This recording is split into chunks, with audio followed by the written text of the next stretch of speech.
개척 목장을 해본 경험이 있으신지요? 저는 2010년 판교로 교회가 분당 선물교회에서 분립개척을 시작할 때 목자를 처음 시작했습니다. 그 전까지는 목원으로 있었죠. 그리고 동시에 개척 목장을 시작했습니다. 당시 시작하면서 목자로 설 자신도 없었고 차라리 그냥 주변에 아는 사람을 전도해서 목장을 이렇게 세워나가는 게 낫겠다, 그렇게 단순한 생각을 하게 되었습니다. 지금 생각해 보면 참 어처구니 없는 무모한 짓을 별 기도도 하지 않고 시작했던 것 같습니다.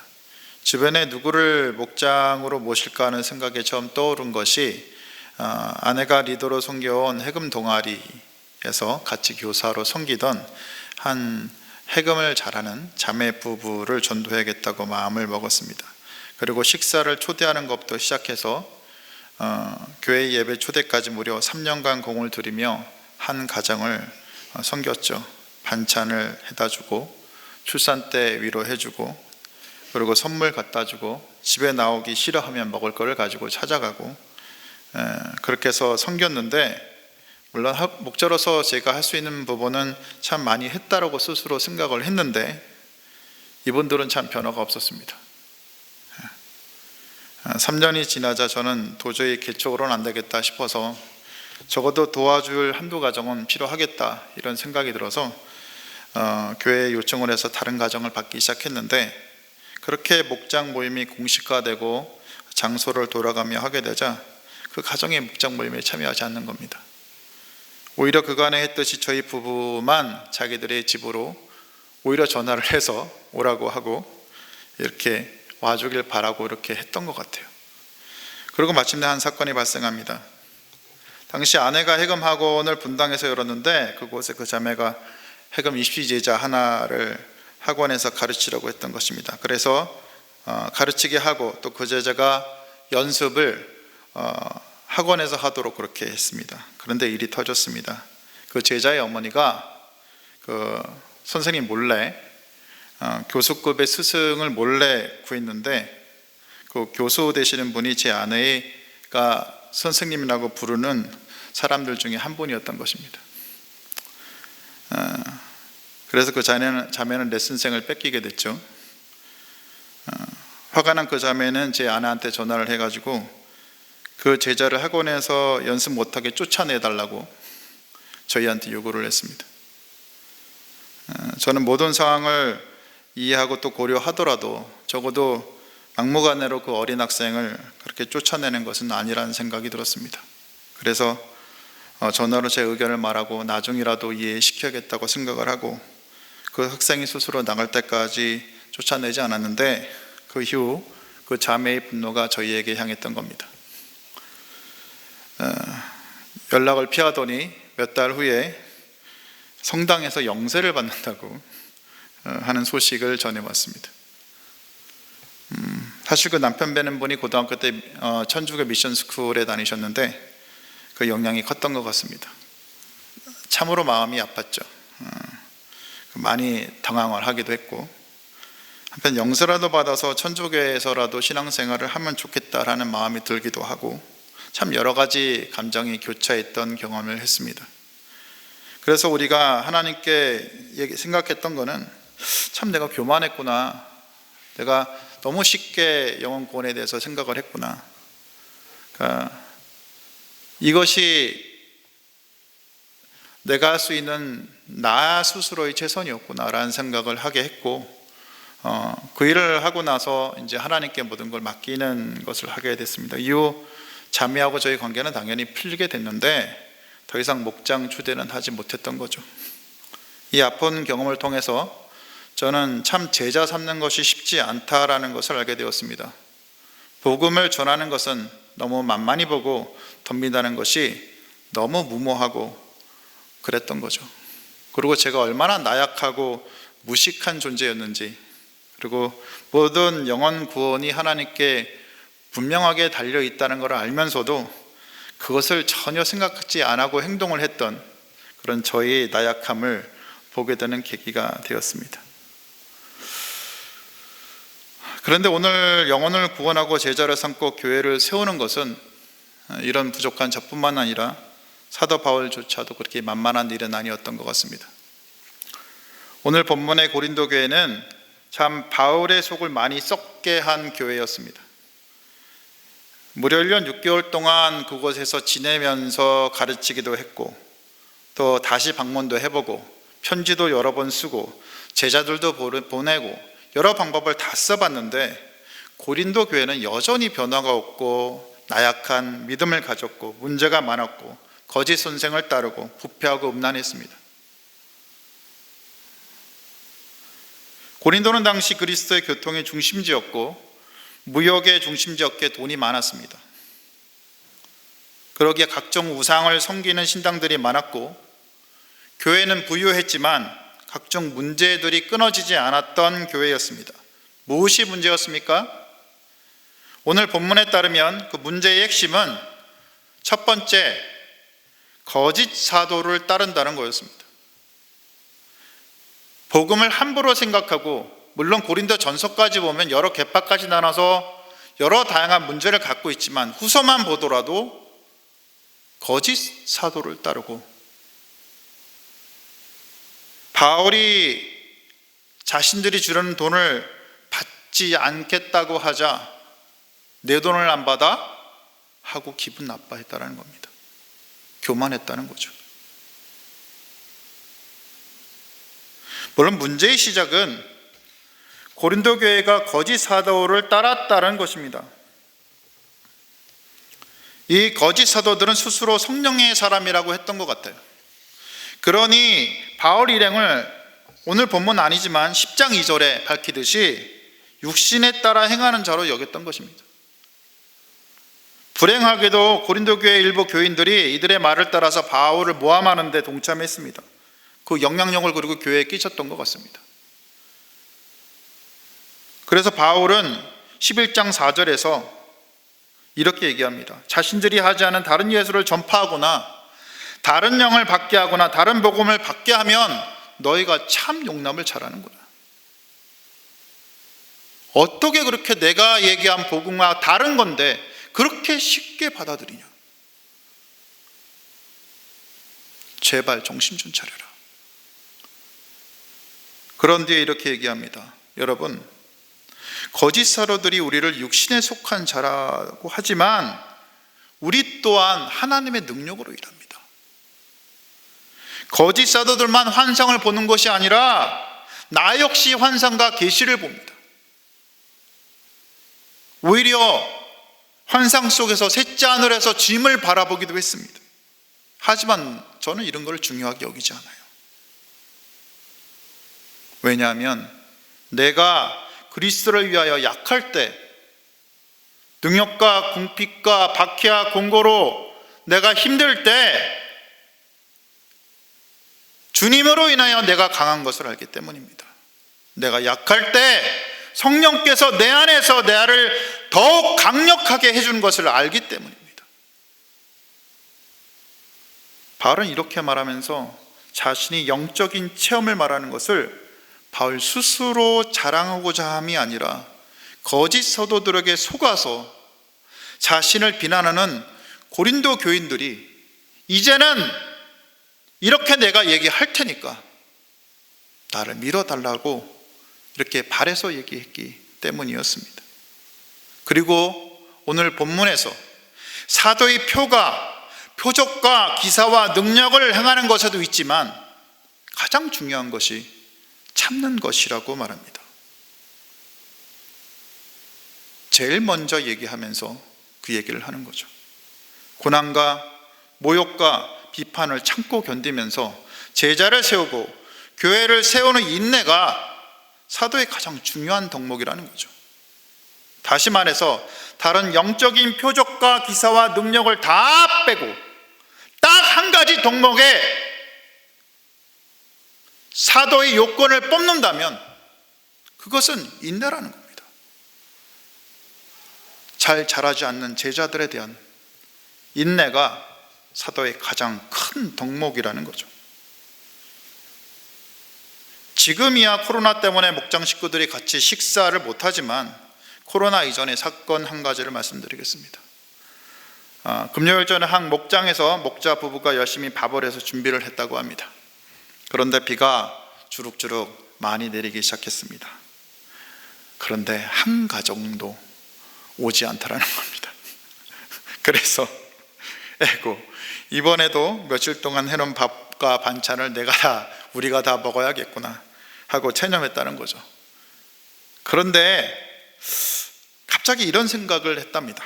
이번에는 음식을 다 나눠가지고 내가 한번 직접 들고 가보자.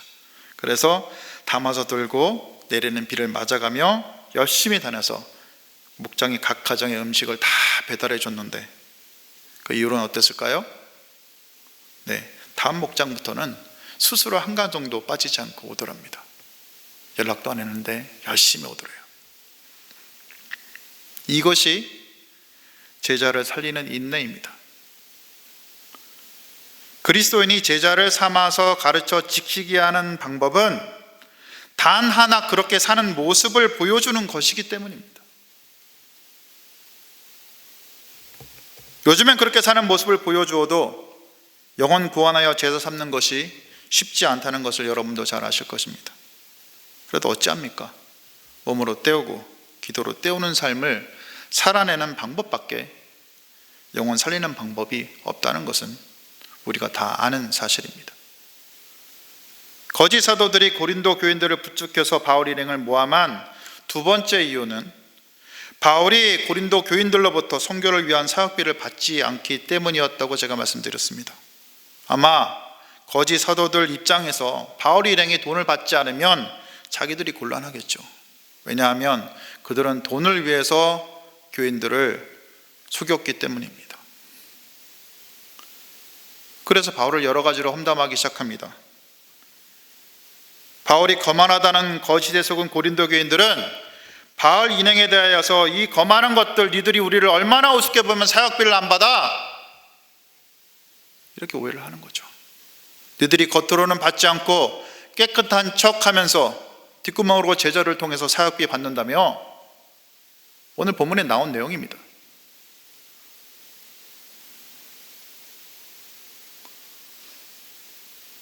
이런 오해를 알게 된 바울은 고린도 교회 성도들에게 자신의 입장을 전하고자 합니다. 우리가 당신들에게 사역비를 받지 않은 건 우리가 구하는 것이 재물이 아니라 바로 너희들이기 때문이다. 바로 당신들이기 때문이야. 내가 특별하게 사역비도 받지 않으려고 그래. 내가 부모가 자식을 사랑하듯이 당신들을 사랑하기에 차라리 내 재물을 사용하고 내 자신도 내주는 것이 내 뜻이기 때문이야. 그러니 나의 말을 변명으로 받지 마세요. 모든 것이 당신들의 덕을 세워주기 위함이라는 것을 믿어주세요, 여러분 하고 바울 사도는 고린도 교회 성도들에게 편지를 보냅니다. 여기서 우리가 깨달으며 위로받는 것은 바울 사도도 고린도 교인들의 낯선 오해로 인해서 참 고생했겠구나, 참 고생했구나. 바울 사도마저 이렇게 작은 목장 몇 개 수준에 당신은 굉장히 교회가 작았을 거 아니에요. 그 작은 교회 세우는데 이렇게 고생하는데 우리가 목장을 세우고 교회 세우는 것이 정말 쉽지 않은 것이 당연하구나. 더구나 지금처럼 교회의 신뢰가 바닥을 치는 시대를 살아가면서 새로운 생명을 살린다는 것이 너무나 힘든 일이 당연한 거구나. 이것은 우리 그리스도인들이 이 땅을 살면서 복음을 전하고 교회를 세워야 하는 환경이 참으로 황무지 같다는 것입니다. 어찌 보면 아무것도 없이 아무 신뢰도 없이 복음을 전하기 시작한 초대교회의 모습과 이 철저한 무시 속에 아무 신뢰도 없이 복음을 전해야 하는 지금의 교회의 모습이 어찌 보면 상당히 닮아 있습니다. 그러니까 초대교회가 세워질 때 철저히 고난을 통해서 복음이 전해졌듯이 지금의 교회도 사실 철저히 고난을 감내하면서 교회가 세워지게 될 것입니다. 그리고 그 고난의 감내를 통해서 교회는 여전히 빛나는 빛을 내게 될 것이란 말입니다.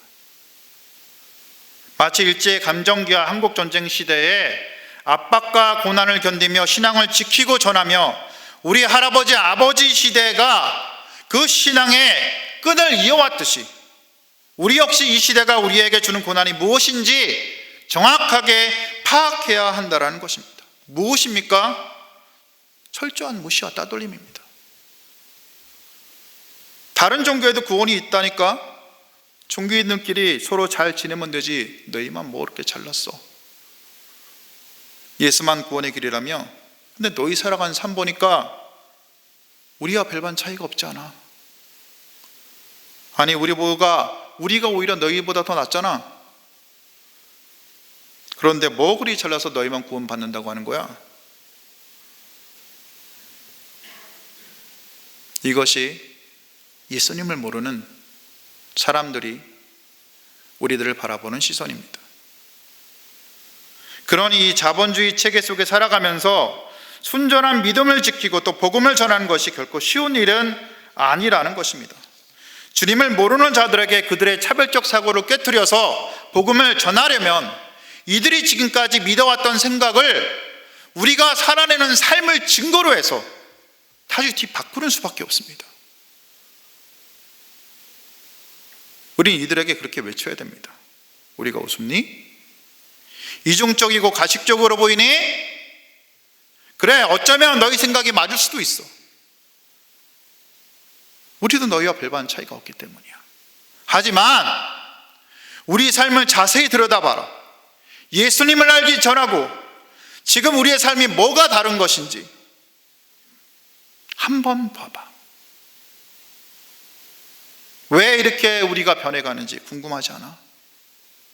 우리 삶이 비록 약하고 힘들지만 왜 이리 우리가 힘을 내고 살 수 있는지 아니? 바로 예수님이 가장 약할 때 우리에게 오셔서 우리의 힘이 되어주시기 때문이야. 이것이 너희가 생각하기에 희한한 그런 그리스도인의 삶이다.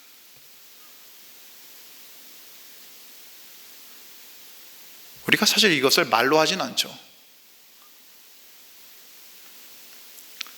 말 자체만 가지고는 힘이 없기 때문입니다. 이렇게 말은 하지 않지만 우리는 삶으로 생자들에게 우리의 믿음의 삶을 보여줘야 되는 것입니다. 제가 이것이 쉽다고 말로만 해야 되는 것이 아닙니다. 오히려 개척 목장 시절 목장 모임을 떠난 그 가정에게 좀 더 신뢰를 주고 더 정확한 복음의 삶을 주는 모습을 보여주고 정확한 복음을 전했으면 어떨까 하는 아쉬움이 여전히 제게 아직도 남아있기 때문입니다. 하지만 지금 상황에서 복음을 전하는 것이 쉽지 않기에 우리는 열심히 말씀대로 살아내고 삶으로 예수님을 전해야 하는 것입니다. 이 삶을 살아내는 핵심이 무엇입니까? 섬김입니다. 핵심이 뭐냐면 바로 섬김입니다. 마음이 담긴 진실된 섬김입니다. 우리 주변을 이렇게 진심으로 섬겨나갈 때 그런 반짝이는 여러분의 삶을 보고 예수님이 그 삶 속에서 드러난다는 것입니다. 이렇게 삶으로 복음을 전한다면 지금처럼 그 마음이 외로운 고독의 시대를 살아가는 현대인들이 감동을 받고 예수님을 만나는 진짜 기적이 우리의 삶을 통해 우리의 입술을 통해 나타나게 된다는 것입니다. 이런 기적이 매일 우리 자신들과 우리 각 목장에서 일어나기를 주님의 이름으로 축복하고 기도합니다. 오늘 말씀을 기억하면서 기도하겠습니다. 열심히 삶으로 복음을 전하며 VIP들이 예수님을 만나는 진짜 기적이 우리의 삶을 통해 우리의 입술을 통해 있게 되기를 바랍니다. 이런 기적이 매일 우리 자신들과 목장에서 일어나기를 기도하시기 바랍니다. 두 번째, 주일 예배를 위해 기도합니다. 예배 가운데 하나님의 임재가 있도록 주일 말씀을 통하여 성도들이 마음에 회개와 감사와 회복이 일어나도록 기도하시기 바랍니다. 마지막으로 학교와 교회가 코로나로부터 안전할 수 있도록 이 나라와 온 세상에 있는 코로나가 주님 안에서 잘 극복되고 그 속에서 어려워하는 수많은 사람들이 회복하고 힘을 얻을 수 있도록 기도하신 후 각자 개인 기도하고 돌아가시면 되겠습니다. 기도하시겠습니다.